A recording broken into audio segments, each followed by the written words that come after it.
Hi everybody, I'm so glad that you're here today. Today we have an amazing, terrific, I can't say enough about her, but this is Allison Argram. A lot of you out there know who this beautiful lady is. You've seen her on television. She was Nellie Olson on Little House on the Prairie.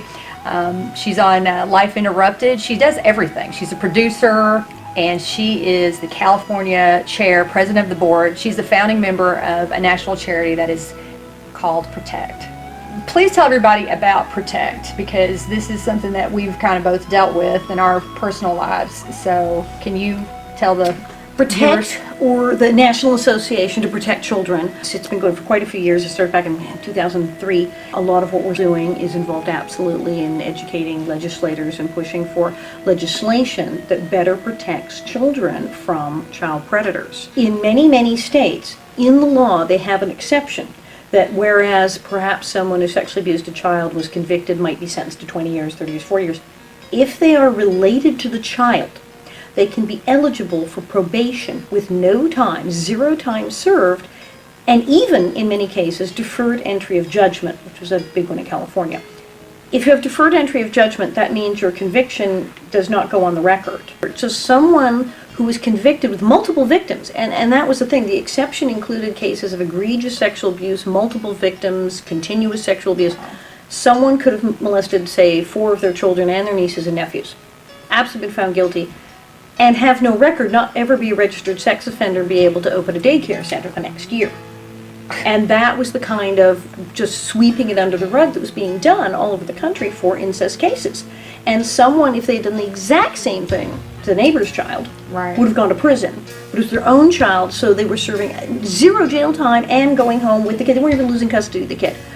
Absolutely crazy. We met women who had been forced to go to therapy with their rapist at 10 and 12 years old. We were able to change this law in California. We got a wonderful guy, Senator Batten, proposed a bill that would change it. Thank you. And it took us forever because people wanted this on the books. They wanted to keep the status quo. And we changed that law, and then we went and changed it in New York, and we've changed it in Arkansas, North Carolina, Illinois, many, many states. But it's still in effect in numerous states. What we're also doing now is working directly with people like the Internet Crimes Against Children Task Force. These police, these ICAC team members, these are the guys who find these people and trace them through the internet and rescue children who are in homes where they're being sexually abused and photographed and filmed. And we are now training people to help them. We've been getting them the technology, and we're training them assistance, and it's through our HERO program. And it's called HEROES because we're taking people who are already heroes and making them heroes in this war as well. These are people who came back from Iraq and Afghanistan, veterans, people who are Rangers, Navy SEALs, Special Forces. These guys who come back, maybe they've been severely injured. Maybe they have now a condition they're not able to go back to their old job. They intern with the Internet Crimes Against Children Task Force, and then many of them wind up getting hired by them. And this gives our police, our ICAC teams, the manpower to continue the fight to search for these people who are torturing these children, and gives them the manpower so that they can send people out to go and arrest them. What people don't often realize is these people who have these photos and videos are very often hands-on offenders. They're producing it. These are people who are known to the child. They're either the child's own family, in many cases, or a babysitter or a relative, someone known to the child who's in the home, who is sexually abusing them, torturing them, and photographing it and filming it, videotaping it, and putting it out on the internet and trading it with others. And so when the ICAC teams raid one of these places, they don't just find the computers and the phones and the drives with all of the child porn on it. They find the children that they have just seen in the videos sitting on the couch. That's terrible. But because of this program, we are able to see that these children are being rescued from these situations in greater numbers.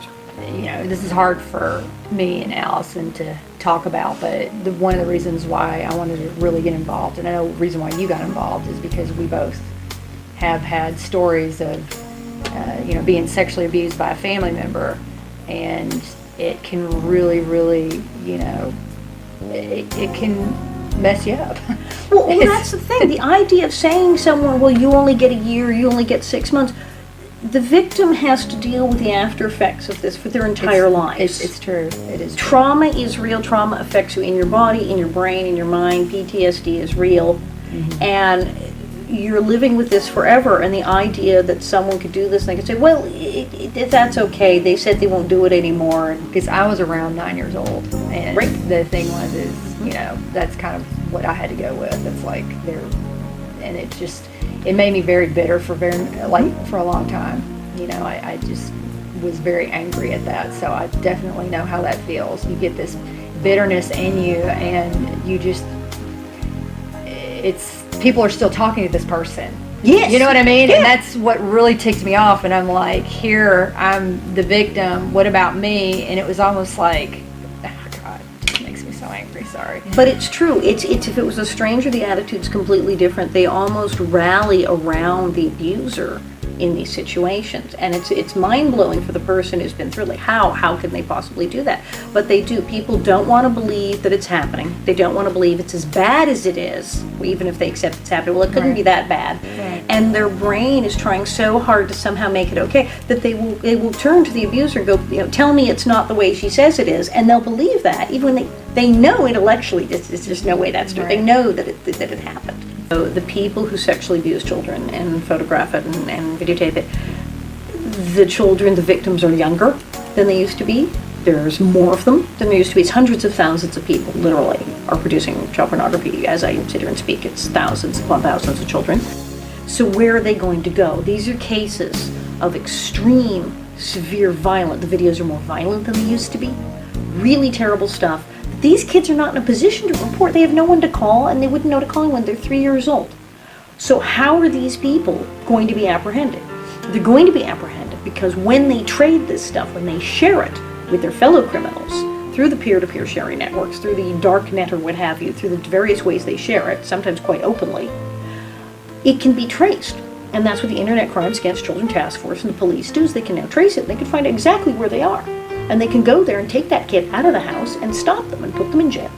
What do you see for the future for Protect? As I said, the tech thing is really amazing. As our world becomes so digital and everything is on the internet, unfortunately, crime and the abuse of children is on the internet and is there. And as I said, we're catching people who wouldn't be caught. We're catching incest offenders. We're catching hands-on offenders who wouldn't be caught because of their involvement in trading child pornography and these images.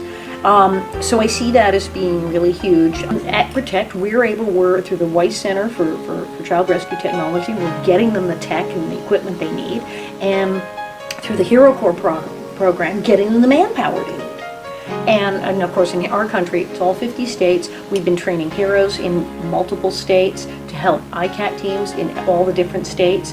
We work with politicians in Washington to make sure that the department, the funding that goes from the national level to Internet Crimes Against Children Task Force stays in place or is increased each year to keep up with the incredible demand. If you are, in fact, a veteran who's interested in signing up for our Hero Corps program, we'd love that. The job listing is put through Jobs USA, but if you absolutely info@Protect, you just email us and let us know. We'll let you know when the next training is being planned. So you heard that from her. I just want to say thank you so much, Allison, for doing this. Thank you. You're such a... Thank you for doing this. This So- is wonderful. Thank you. Well, I tell you what, I'm going to work my fingers to the bone here. And guys, I'm telling you, I don't ever ask you for anything. I don't ever ask you for favors. But I've got to tell you, buy the book and donate. Buy the book and donate. That's what we need here. We need a lot of, I want to present Allison with a big check. And let me tell you, that's like one of my things. I've always wanted to do that on a bucket list. Like, Oh, the big giant check? big giant check. like in the Yes. in the TV shows? So, okay, that's what I want to do. I will go Make get it. that, okay, make that bucket list happen, okay? All right, so thank you, everybody. Love you, Allison. Give me a hug. You're so amazing. Thank you so Mwah. much. Oh, And that's protect.org. Protect.org. Easy to find.